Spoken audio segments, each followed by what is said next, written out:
দর্শক, দাঁড়িয়ে আছি ঝিনাইদহ জেলার কোটচাঁদপুর উপজেলার। আমের রাজ্য বলা হয় ঝিনাইদহ জেলার কোটচাঁদপুর উপজেলাকে।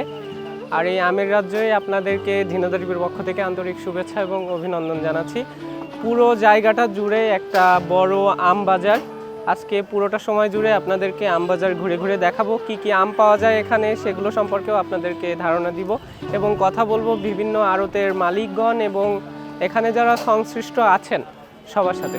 চলুন দর্শক, আমরা আম বাজারটা পরিদর্শন করি, ঘুরে ঘুরে দেখি।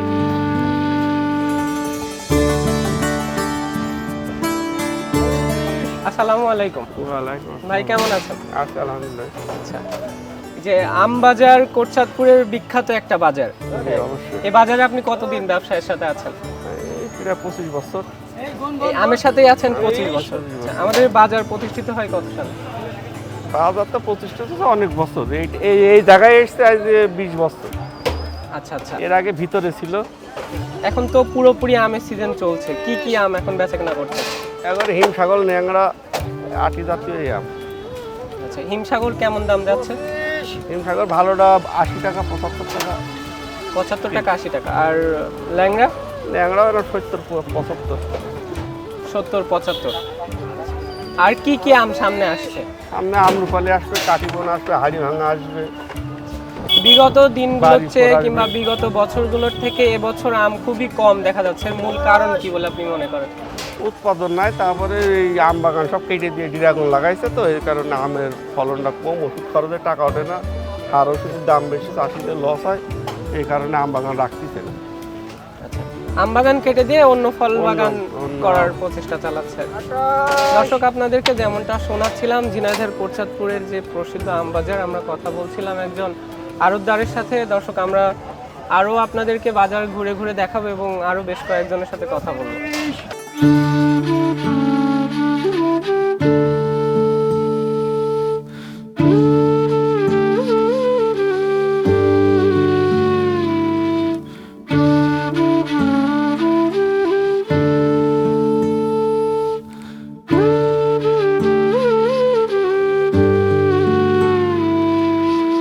দর্শক, আমরা এখন একজন ব্যাপারীর সাথে কথা বলবো।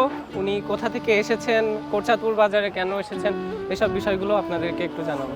কেমন আছেন? আলহামদুলিল্লাহ। আপনার নাম? আমার নাম মুজাফফর। মুজাফফর। জি। আপনি কি ব্যবসা করেন?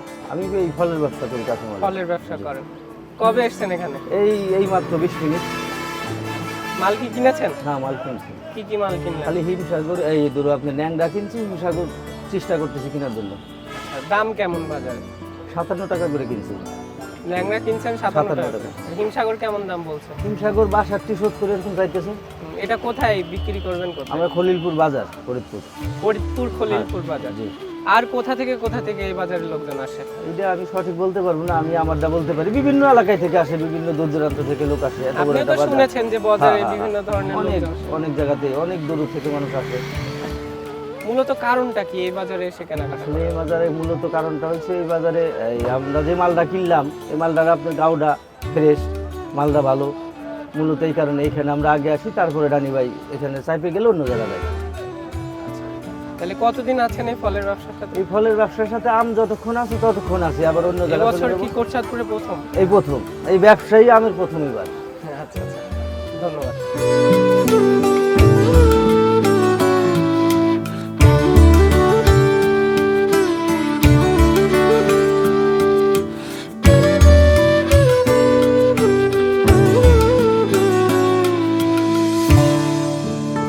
দর্শক, আমরা এখন কথা বলবো প্রান্তিক চাষির সাথে, যার হাতের ছোঁয়ায় আমগুলো উৎপাদন হয় এবং তার পরপরই বাজারজাতকরণ করা হয়। আপনার নাম কি? আমার নাম মোহাম্মদ নুরুল ইসলাম বাপ্পি, বাসা কোথায়? চুয়াডাঙ্গা দামোহদা। দামুরুদাই। আপনি কি কি আমের সাথে আছেন, কি কি আম চাষ করেন? আমি হিমসাগর করি, মুম্বাই করি, ল্যাংড়া আছে, রূপালি আছে, ফজলি আছে। আচ্ছা, এখন কি কি আম ভেঙেছেন? আজকে হচ্ছে হিমসাগর আর ল্যাংড়া ভেঙেছি। আপনি কি আশানুরূপ দাম পাচ্ছেন? ভাই পাচ্ছে এবার। আচ্ছা, এবার পাচ্ছেন? হ্যাঁ, এবার পাচ্ছি। গতবারের তুলনায় তো এবার আম খুবই কম। আম কম কিন্তু দাম ভালো। এর কারণটা কি আপনি কি মনে করেন? আবহাওয়ায় মাঝে মুকুল ঝরে গিয়েছে, কারোর বৃষ্টিতে নষ্ট হয়ে গিয়েছে, কারো বা গাছে ফুটেনি মুকুল। আচ্ছা, গতবার পর্যাপ্ত পরিমাণে আম ছিল, এবার মুকুল ফুটিনি। অন্যান্য বাজার থেকে আপনি কোটচাঁদপুর বাজারটা বেচা কেনার জন্য বেছে নিয়েছেন, কোটচাঁদ- কেন বেছে নিয়েছেন? কোটচাঁদপুর বাজারে এদের এখানে যে আড়তদাররা আছে এরা অনেক মানসম্মত ব্যবহার করে, আর এদের কাছে বেচা কেনার কোনো ডিস্টার্ব নেই, আর টাকাটাও মানসম্মত পাওয়া যায়, সঙ্গে সঙ্গে পাওয়া যায়। হ্যাঁ, আর এখানে কাঁচা সঙ্গে সঙ্গে আমরা গাছের ভেঙে এনে কাঁচা বিক্রি করতে পারি, আমাদের কোনো আর মানে অন্য কোনো প্যাকেটজাত করা লাগে না, সরাসরি ক্যারেটে ভেঙে বেশি দিই। মানে ক্যারেট করে আনার পরে এখান থেকে প্রক্রিয়াজাত এরা যা করে এরা সরাসরি করে, এখান থেকে আমরা বিক্রি ডাইরেক্ট গাছের থেকে পেরে নিয়ে আসি, আমাদের কোনো জাত দেওয়া লাগে না, জাগ দেওয়া লাগে না, পাকানো লাগে না, এরা ব্যাপারীরা পাকায়। আচ্ছা, ধন্যবাদ।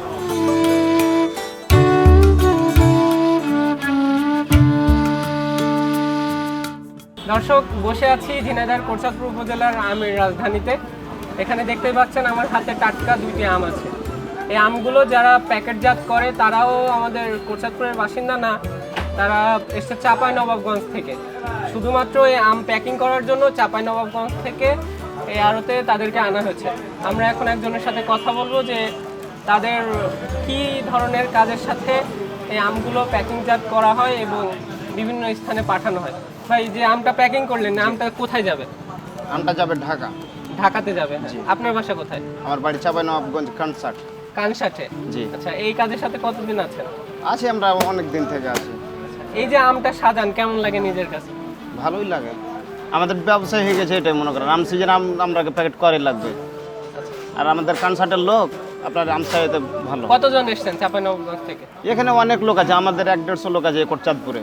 আচ্ছা, কোটচাঁদপুরে শুধু কি থাকা হয় নাকি অন্যান্য জেলাতেও যাওয়া হয়? অন্য অন্য জায়গাতেও হয় আপনার। এই যে আপনার ছিলাম যশোর বেলতলা, যেটা বাজার, যশোর সাতক্ষীরা মাঝামাঝি, এখানে ছিলাম। ওখান থেকে ওখানে ধরেন যে শেষ পর্যায়ে, তখন আবার এখানে আসছি।